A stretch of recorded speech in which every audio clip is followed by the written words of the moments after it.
നമസ്കാരം. അപ്പോൾ എമ്പുരാൻ എന്ന് പറയുന്ന ആ ഒരു ചിത്രത്തിന് ഒരുപാട് ഹൈപ്പാണ് മീഡിയകൾ ഇല്ലാത്തത് പറഞ്ഞുണ്ടാക്കുന്നു. ഹെവി സിനിമയാണെന്ന് പറഞ്ഞ് ഒത്തിരി വിവാദങ്ങൾ പൊട്ടിപ്പുറപ്പെട്ടിട്ടുണ്ട്. തീർച്ചയായിട്ടും മൂന്നാമത്തെ ദിവസം എമ്പുരാൻ എന്ന് പറയുന്ന ചിത്രത്തിന് തിയേറ്ററിലേക്ക് വന്നപ്പോൾ ഒരു പ്രേക്ഷകൻ പറഞ്ഞു നേരിട്ട് കേട്ടു.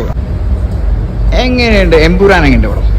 എമ്പുരാൻ സിനിമ എനിക്ക് ഇഷ്ടപ്പെട്ടു. അതാണ്, അതായത് എനിക്ക് യാതൊരു വിധത്തിലും മടുപ്പ് പോകുന്ന കാര്യങ്ങളൊന്നുമില്ല. ഞാൻ ഒന്നും പ്രതീക്ഷിക്കാണ്ട് വന്ന കണ്ട പടമാണ്. അതിൽ തന്നെ മോഹൻലാലിന്റെ ഇൻട്രോ ഒടുങ്ങി തന്നെ ഒരു ഞെരുപ്പ്, ആ ഒരു ബിജിഎം സൗണ്ടും അതൊക്കെ ഗംഭീരമായിരുന്നു. ലാലേട്ടൻ്റെ ഒരു ഇൻട്രോ ഉണ്ട്, അതിനെ കുറിച്ചാണ് ഒത്തിരി പ്രേക്ഷകർ ഹൈപ്പായിട്ടിരുന്നു. തീർച്ചയായിട്ടും ഈ ഒരു പ്രേക്ഷകൻ കൂടി അങ്ങനെ തന്നെയാണ് പറഞ്ഞിരിക്കുന്നത്. പിന്നെ വനിതയിലെ സൗണ്ട് അന്ന് സബൂഫറൊക്കെ പൊട്ടിപ്പോകുന്നു ഞാൻ വിചാരിച്ചു. പൊന്നളിയാ, അത് പറയരുത്. അമ്മാതിരി എഫക്റ്റും ക്വാളിറ്റിയും കാര്യങ്ങളൊക്കെ ഇങ്ങനെ കിട്ടിയായിരുന്നു. പിന്നെ പൃഥ്വിരാജിന്റെ മേക്കിംഗ് ഒക്കെ കിടിലൻ തന്നെ, അതിലൊന്നും പറയില്ല. മോഹൻലാലിന്റെ അധികം റോളില്ലാത്ത പോലെ തോന്നി. അതായത് കുറച്ച് സമയമേ ഉള്ളൂ പുള്ളിക്ക് സ്ക്രീൻ പ്ലേ. അത് വളരെ കൃത്യമാണ്. കാരണം ലാലേട്ടന്റെ ചങ്ക് ഫാൻസിന് ഒത്തിരി തീ കയറിയ ഒരു ഐറ്റം ആണ്. ഡയലോഗ് വളരെ കുറവാണെന്നുള്ള കാര്യം അത് മീഡിയകൾ വിവാദം തന്നെ സൃഷ്ടിച്ചിട്ടുണ്ട്. ശരിക്കും മീഡിയകളിൽ ആ ഒരു ഡയലോഗ്സ് കുറവല്ലെങ്കിൽ ലാലേട്ടന് വളരെ കുറച്ചു എന്നുള്ളൊരു അതെ ശരിക്കും കുറവായിരുന്നു. കാരണം ഇപ്പൊ തന്നെ വേറൊരു റിവ്യൂല് ആരാണ്ട് പറയണ്ടേ 5 ഡയലോഗ് കണ്ട പുള്ളിക്ക് കൊടുക്കുന്നു. ശരിക്കും പറഞ്ഞാൽ അങ്ങനെയാണ്. സത്യം പറഞ്ഞാൽ ഒരു സഹനടന്റെ റോള് പോലെ പോയി.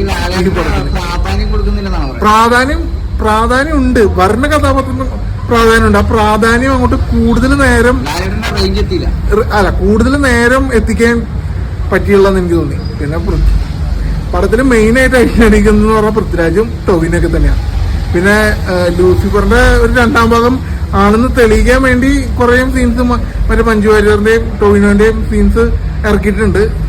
അതുകൊണ്ട് തന്നെ നമുക്ക് മറ്റേ ലൂസിഫറിന്റെ തുടർച്ചയാണെന്ന് ഒന്ന് ജഡ്ജ് ചെയ്യാം. ബാക്കിയൊക്കെ വേറൊരു ലെവലാണ് പടം.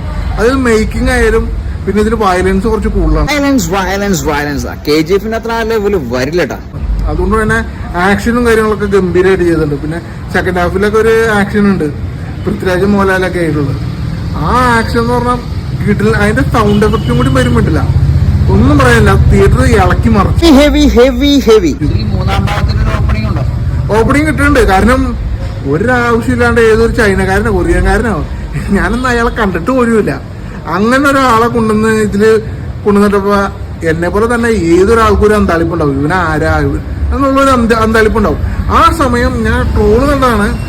ഇപ്പൊ ആ ബാക്ക് തിരിഞ്ഞുള്ള പോസ്റ്റർ കണ്ടപ്പോ തന്നെ അത് അമീർ ഖാനാന്ന് പറഞ്ഞിരുന്നു ചിലർ. തെറ്റിദ്ധരിച്ചു. കാരണം ഞാനും ആ കൂട്ടത്തിൽ തെറ്റിദ്ധരിച്ചാ. കാരണം അമീർ ഖാൻ എങ്ങാനും വന്നെങ്കിലല്ല ഈ പടത്തിന്റെ റേഞ്ച് എവിടെ പോയി നിൽക്കുമായിരുന്നു. ശരിയാണ് എന്ന് പറഞ്ഞാൽ ശരിയാണ്, ശരിയല്ല എന്ന് പറഞ്ഞാൽ ശരിയല്ല. ശരിയാണോ? പൃഥ്വിരാജ് വിളിച്ചാ വരാത്ത ഒരാളാണ് അമീർ ഖാൻ. പൃഥ്വിരാജിന് ഇത്രയും കോണ്ടാക്ട് ഉള്ള ഒരാളല്ലേ. ഇപ്പൊ ഐമാക്സിൽ നിന്ന് വരെ പുള്ളിക്ക് കോള് വന്നു. അങ്ങനെ ഒരാള് അമീർ ഖാനൊക്കെ വിളിച്ചാൽ വരാണ്ടിരിക്കുന്നു തോന്നല്ല. അപ്പൊ അമീർ ഖാനായിരുന്നു ആ റോളൊക്കെ ചെയ്യാൻ ഏറ്റവും ബെറ്റർ എന്ന് എനിക്ക് തോന്നി. എനിക്കത് തോന്നല്ല. കാരണം ഇപ്പൊ മിക്സഡ് റിവ്യൂ അല്ല കുറേ വന്നത്. കാരണം ചിലവർക്ക് ഇഷ്ടപ്പെടും, ചിലവർക്ക് ഇഷ്ടപ്പെടില്ല. അതാണ് പറയണ പോലെ, ചിലവർക്ക് ഇഷ്ടപ്പെടും, ചിലവർക്ക് ഇഷ്ടപ്പെടില്ല. അതാണ് ഇവിടെ സംഭവിക്കുന്നത്. മേക്കിംഗ് ഒക്കെ കിട്ടുന്നത് തന്നെ, അതായത് പൃഥ്വിരാജിന്റെ മേക്കിംഗ്. ഇനിയിപ്പോ ഇത് ലൂസിഫർ 1 പോലെ അല്ല എമ്പുരാൻ, അതുക്കും മേലെ എന്ന് പറയാ മേക്കിങ്ങും പിന്നെ കാശ് ചെലവാക്കുന്നത് അതുക്കും മേലെയാ. Making heavy. കാരണം ഒരു സീനിലൊക്കെ 3 ഹെലികോപ്റ്ററൊക്കെ പുള്ളിക്ക് വേണ്ടി വന്നേക്കുന്നത്. അതിനൊക്കെ അപ്പൊ അതിന്റെ കോസ്റ്റ് ഒക്കെ എന്തായാലും നമുക്ക് ഊഹിക്കാൻ പാടില്ലേ. 3 ഹെലികോപ്റ്ററൊക്കെ ഒരു സീനിൽ വന്നത്. എനിക്ക് ഇഷ്ടപ്പെട്ടു. ഞാൻ പറയാം, വ്യക്തിപരമായിട്ട് എനിക്ക് ഇഷ്ടപ്പെട്ടു. ഞാനൊരു മമ്മൂക്ക ഫാനാണ്, എന്നാലും എനിക്ക് പടം ഇഷ്ടപ്പെട്ടു.